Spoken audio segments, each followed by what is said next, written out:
Today, inshallah ta'ala, we'll do another mini episode in history. As you know, I personally love history. I love to read books of history.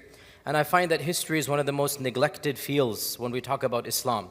And when we study history, there's so many benefits. And one of the main benefits is that it saves you from a naive idealism. You learn from the lessons of history and you form a sense of wisdom about how the world works. Today, inshallah, we're going to discuss a historical figure whose name has become well known to almost all Muslims who even know the basics of early Islamic history. And the personality is not one who is admired, rather he is one who is looked down upon. Yet he is also legendary, and that is the governor and the military leader by the name of Al-Hajjaj ibn Yusuf. Al-Hajjaj ibn Yusuf al-Thaqafi. This is a name whose very mention used to bring fear amongst so many people. Throughout the last 14 centuries of our Islamic history, hardly any governor or leader has been despised more than him. In fact, he was never the Khalifa, he was a governor. And he was a military commander. And yet still, to this day, when his name is mentioned, people frown, people scowl, and they have negative feelings. That's his impact. Yet still, he did some good as well. So I want to briefly summarize. Obviously, there's only so much you can do as usual in a short khatira. But again, the purpose of these khatiras is to pique our curiosity, to at least give us tidbits so that inshallah you can explore further, so that you have some paradigm within which to explore more information. Who is this person, Hajjaj ibn Yusuf, and why is his legacy so negative? What did he do? Hajjaj ibn Yusuf was born around 40 Hijrah.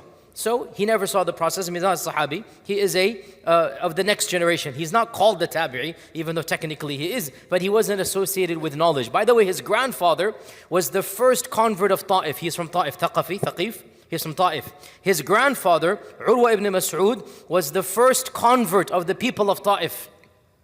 And he was the one who negotiated or attempted to negotiate the Treaty of Hudaybiyah. His grandfather was the one who visited the Prophet ﷺ and then went back to the Quraysh and said, I have visited the emperors of Persia and Rome, and I have not seen any group of people who admire their leader more than the Sahaba admire the Prophet ﷺ. That's Hajjaj's grandfather, right? So Hajjaj was born in a family that was prestigious and knowledgeable. This is what helped boost him later on. In those days, family meant everything. In those days, your credibility came from your lineage. He was born in a somewhat known lineage. His father, Yusuf, Hajjaj ibn Yusuf, was actually a Quran teacher in the city of Ibn Abbas. Think about that. When Ibn Abbas was alive, one of the Quran teachers in that city of Ta'if was Hajjaj's father. So Hajjaj is raised in a household of ilm, and he became, as a youngster, the Quran teacher's assistant. And he used to help the students memorize, studied fiqh, and subhanAllah, interestingly enough, his life was to take a sharp left turn, but forever and ever, he loved the Quran till he died. Amazing. He has a very negative legacy, but one thing even his critics acknowledged, he loved the Quran. And he would recite the Quran. And he was associated with the Quran till he died, subhanAllah. Because his father was a Quran teacher. And he was raised in the environment of the Quran. So he decided he doesn't want to do this. He doesn't want to go down the religious route. So he went from Ta'if to the land of opportunity. Not America, Damascus. Damascus was the capital. Damascus was the capital, the Umayyads. And he decided he wants to be powerful. He wants to have the prestigious life. And he started from the bottom. Where did he start from? He became a shurti. What is a shurti? Who can the Arabs tell me what is a shurti? Police? Who was the shurat back then? Was it police? Hi, ya Sheikh. Was it police? It was a conglomeration of the CIA, the FBI, and the police. You had the thugs, and you had the anti-mafia along with the mafia, right? You had the government thugs. That's who the shurta were back then, right? It's basically whatever the government wants. Who are they going to get to enforce it? It's called the shurat. The shurat becomes shurti, which is now you say modern police. Don't think of shurati, yani honorable position. No. These are government thugs. Whatever the military, whatever the government wants, this is the military branch. He starts as a bottom officer because he doesn't have any connections. And within 5 years, his ruthlessness and his harshness earns him respect in that group. And he starts raising up the ranks until he becomes in charge of the unit. And he was a strict disciplinarian from back in the day. If anybody disobeyed, the harshest punishment. Until finally, long story short, he raises his ranks until the Khalifa Abdul Malik ibn Marwan hears of his loyalty and ruthlessness. And he appoints him the head officer of the Shurat. He becomes the chief FBI, CIA police inspector, i.e. the military branch. He is the military governor, basically, right? Or the military general. The internal military, not the external. So you have the internal that's going to be for your own citizens. That's what he was in charge of. This is the reputation when he's still in his 20s. He's still in his 20s. And one of the things about him from the beginning was his brutality. It is said he would kill people like we drink tea. He didn't care about killing as if it was something sacred. To him, taking a life was no big deal. From the beginning, he was like this. SubhanAllah, very interestingly, he was not known to drink or gamble or womanize. And he used to recite the Quran. Yet still, he was a mass murderer for the government. Ajib, those eras, they have some very interesting people. And Hajjaj is one of them.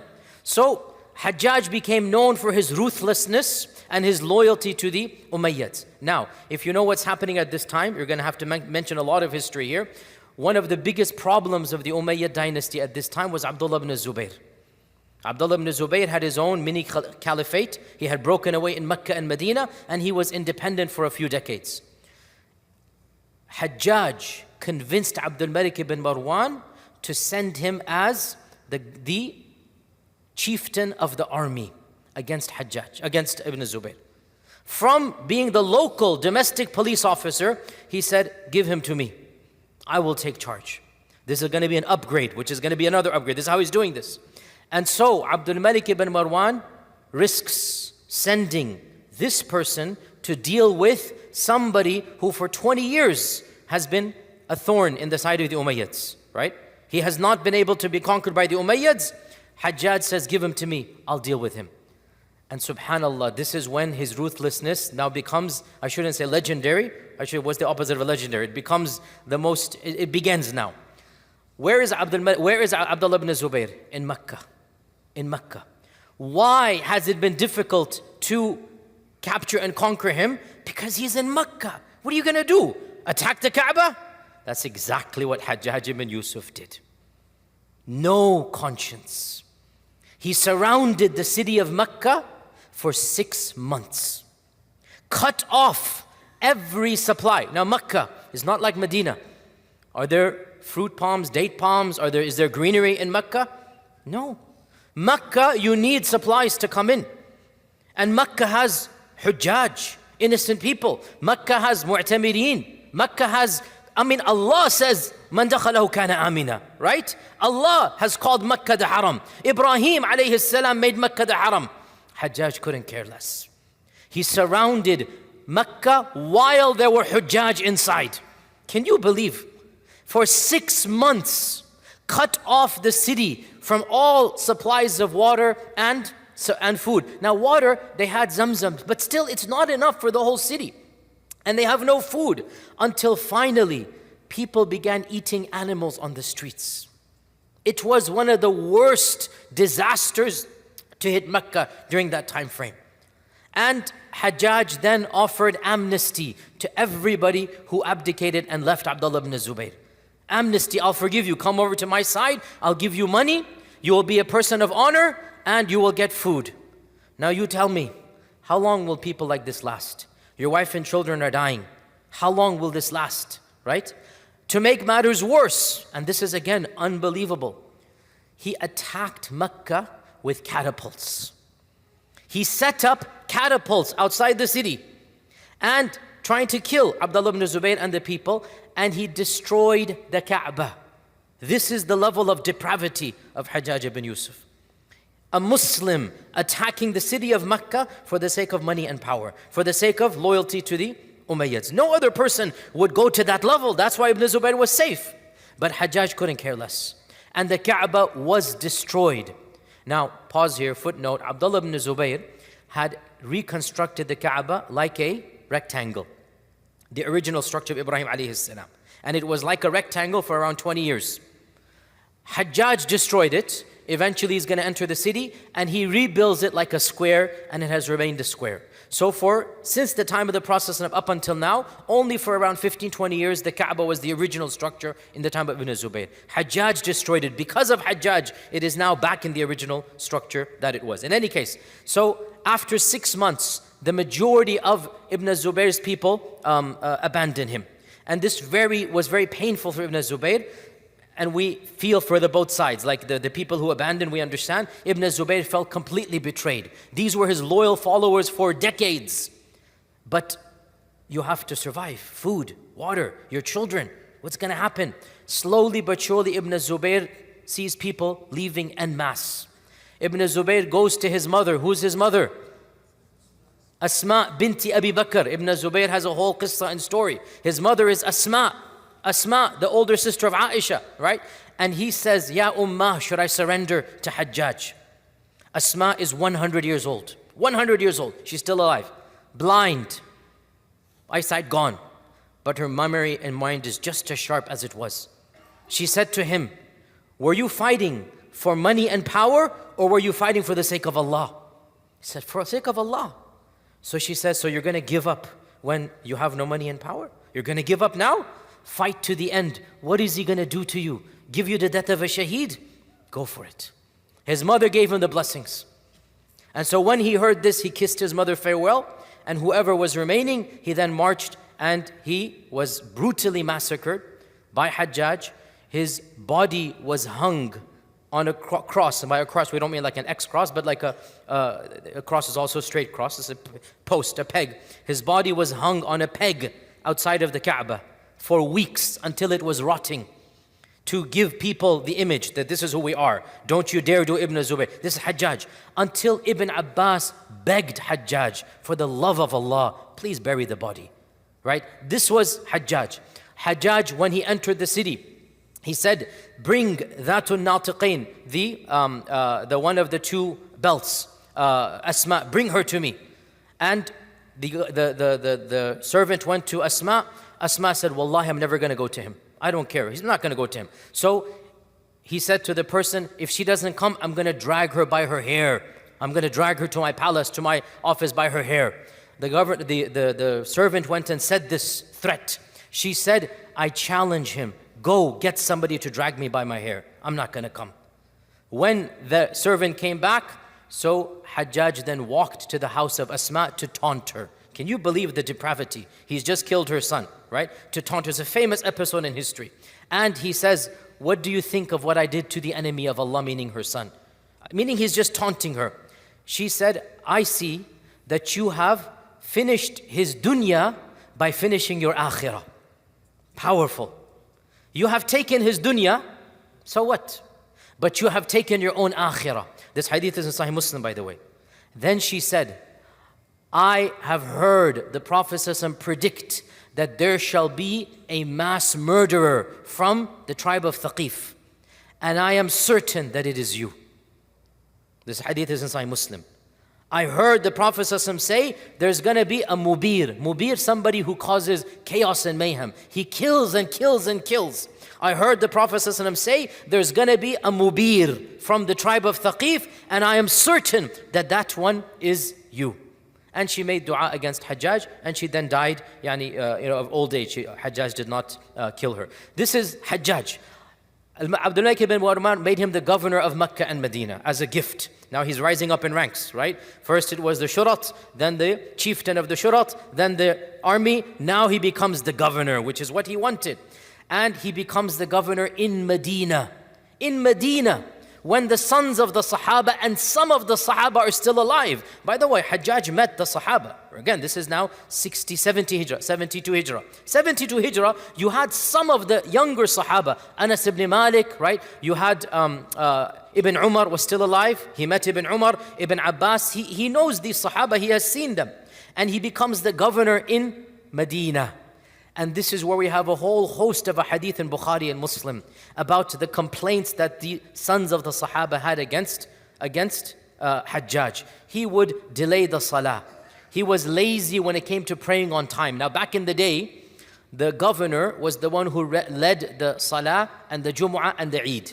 Okay? Back in the day, it was understood that the governor must be the one in charge of the main masjid and the khutbah and the Eid and whatnot. And obviously, Hajjaj is not somebody who's going to be giving good khutbahs and whatnot, right? Thank Allah we don't have this issue anymore. Can you imagine the kings and princes if they had to give the Eid khutbah? La hawla quwwata illa billah. Can you imagine? Anyway, okay, let me not get banned from other countries. The point is that Hajjaj was a disaster.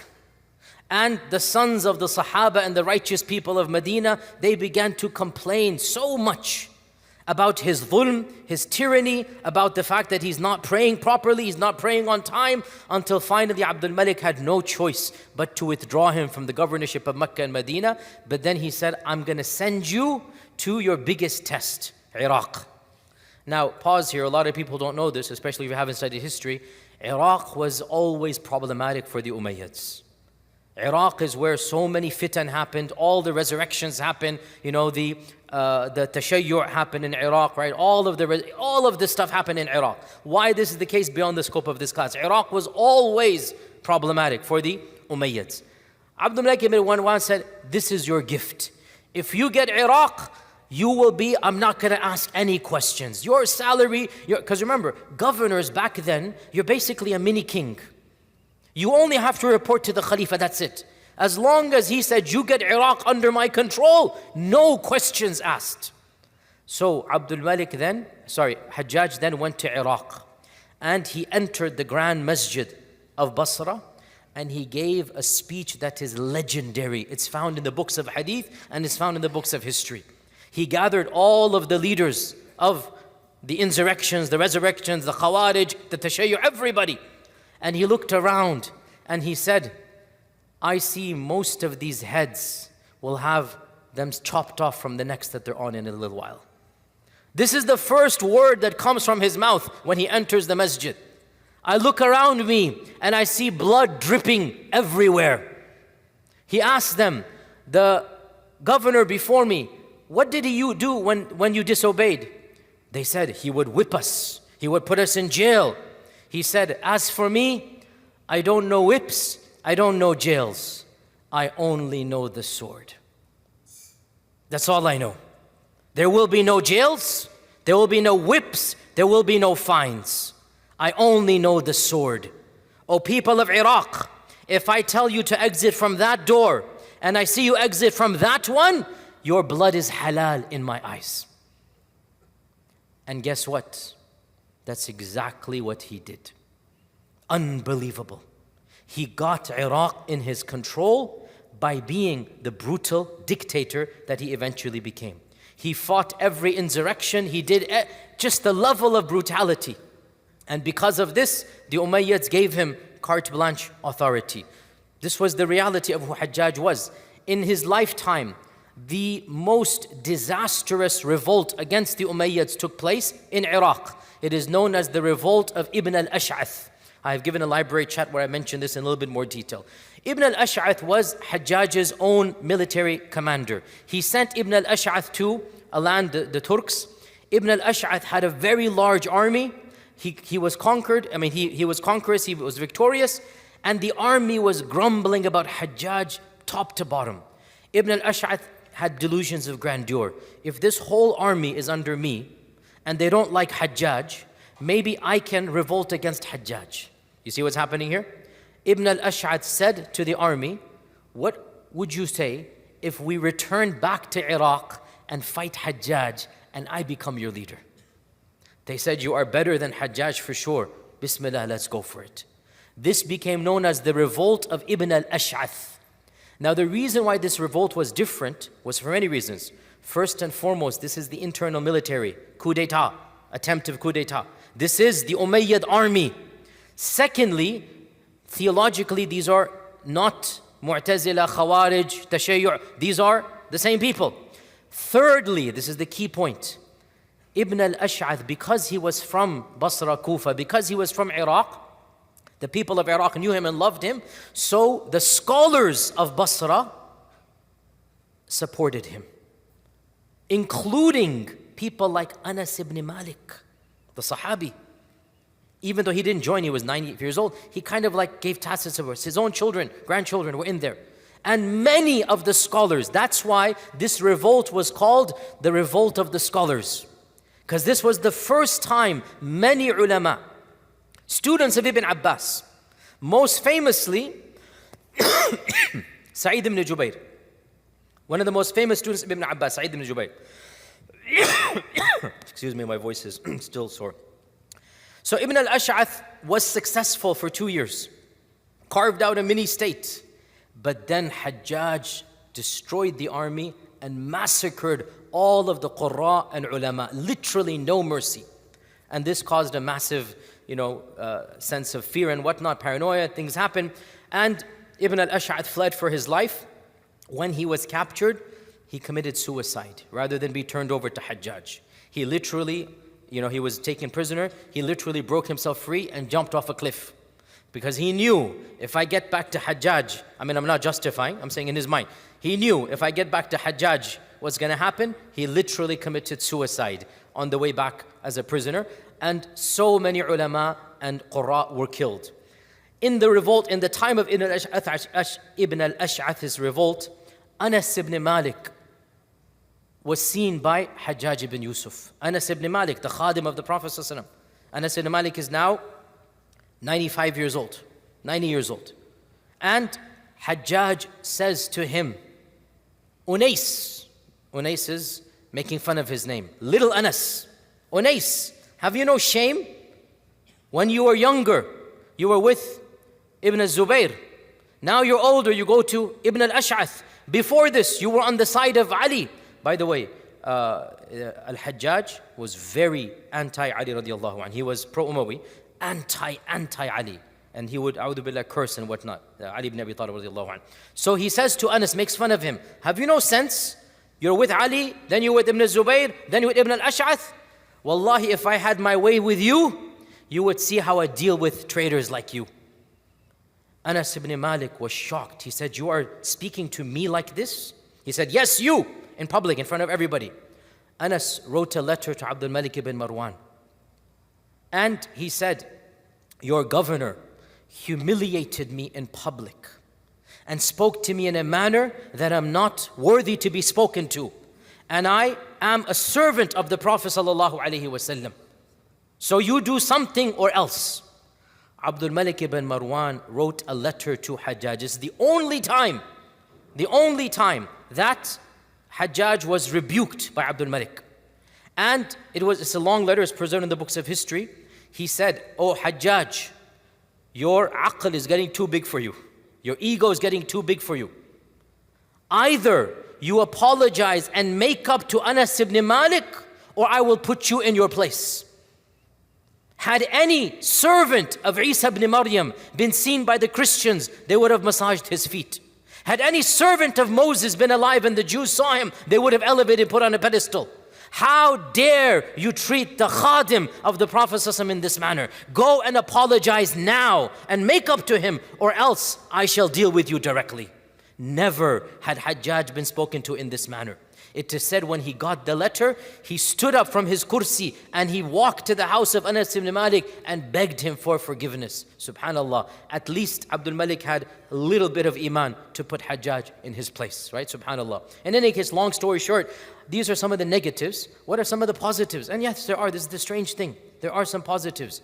Of the positives of Hajjaj ibn Yusuf, really strange, is that he loved the Quran so much that he played an instrumental role in making sure the codification of Uthman radiallahu anh became universal.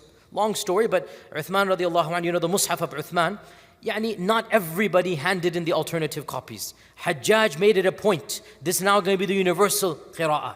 And he spent money producing a better copy of the Mus'haf, nuqat, tashkil, calligraphy. This Hajjaj ibn Yusuf is the first person to make a master copy that has calligraphy in it. Of the positives of Hajjaj, most of us here are from India and Pakistan.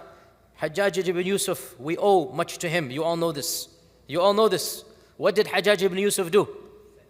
sent his, not Zamba Kasra bhai sahab, wo bhi kiya, sahi baat hai, sent his own cousin.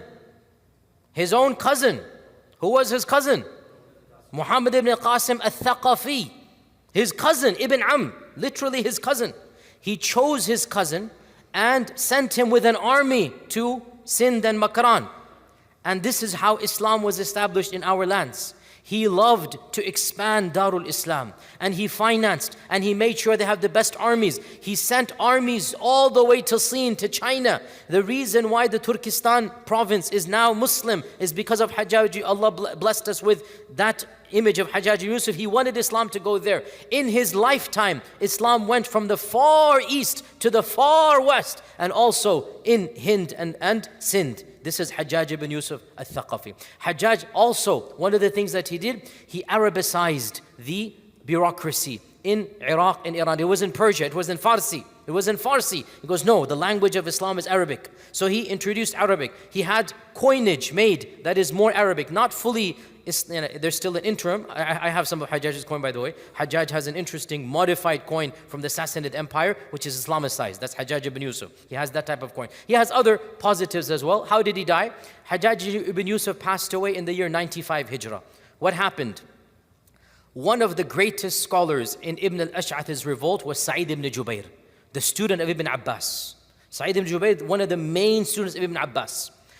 When Ibn al-Ash'ath's revolt was massacred and killed, Sa'id ibn Jubayr fled for his life to Mecca. Eventually he was captured 10, 15 years later, and he was brought to Hajjaj. Now he's an elderly man, Sa'id ibn Jubayr. He was brought to Hajjaj. And Hajjaj mocked him and said, I'm going to execute you right here and now. And he told the executioner to kill him. It is said that he didn't even allow him to pray 2 rak'ah, which is, again, it's the custom of the world back then. Even today, when you're going to be executed, this government says, what's your last meal? What do you want? You know, get some perks, right? It's the custom of the world. It is said, and according to some reports, he did, according to some reports, he didn't even allow that. So Sa'id ibn Jubayr said, Ya Allah, I have one dua from you. One dua. Ya Allah, let my life be the last life that Hajjaj is able to take. That's the last dua that Sa'id ibn Jubayr. And in front of him, Sa'id ibn Jubayr, if you know Sa'id ibn Jubayr, he is scholar of hadith, qira'at, Quran, tafsir. This is Allama, the main student of Ibn Abbas, right? And Hajjaj, and this is 15 years after. I mean, come on, okay, even if you're angry, come on, forgive. No, he wants to get vengeance. So Sa'id ibn Jubayr said, Ya Allah, the last life, let it be mine. Let him not take any life after mine. And subhanallah, soon as Sa'id ibn Jubayr was killed, Hajjaj fell sick. With the sickness, the doctors could not understand what it is. And his stomach began fermenting, couldn't eat food, and within a few weeks, the doctor said, you're about to die. And he would say to himself, woe to me and Sa'id. Why did I kill Sa'id? Woe to me and Sa'id. I wish I had left Sa'id. He understood the dua of Sa'id worked against him. And he passed away in that same year of 95 Hijrah, along with all of his interesting side professions. Believe it or not, he was an accomplished poet. There's a lot of poetry of Hajjaj. They say Hajjaj, by the way, they say, and this is not what I'm saying, these days it's politically incorrect to say this, but they say he was a short, stocky, ugly man. Don't look at me, this is in every single book of history, right? But he was charismatic in speech, and he could command an audience, and he was extremely eloquent, and he was a poet. And it is said on his deathbed, this is the poetry that he said, يا رب قد حلف الأعداء واجتهدوا بأنني رجل من ساكني النار يحلفون على عمياء ويحهم ما علمهم بكريم العفو الغفار. That, Ya Rab, the people are swearing, and they're trying their best to make sure that this happens, that I am from the people of Jahannam. Ya Rab, the people are giving halaf and qasam, and they're really trying to make me of the people of Jahannam. And all of this oath is in vain. Woe to them. What do they know of how much karam al-afu and al-ghaffar has upon people? He died with this, subhanallah, right? So, by the way, with this I conclude. These days, a lot of people, when a brutal dictator comes up, whatnot, they say, oh, this is a modern Hajjaj ibn Yusuf. I say, no. It is true that Hajjaj has a lot of evil, Imam al-Dhahabi says, he has some good, but they shall drown in the ocean of his evil. This is what Imam al-Dhahabi says. He has some good, they shall drown in the ocean of his evil, and will leave his affair to Allah. This is what Imam al-Dhahabi said. I say modern dictators and modern rulers, they also have oceans of evil, but they don't have a fraction of the good that Hajjaj does. Hajjaj loved the Quran. And Hajjaj, whatever his sins were, weird way, it was loyalty to the Umayyads. Like, it is said that he would 1 year go for Hajj, 1 year go for Jihad, because he was eager in spreading Darul Islam. As I said, the Islamic empire spread under his time frame, interestingly. But it was just his loyalty to the Umayyads. I don't care if I have to kill people.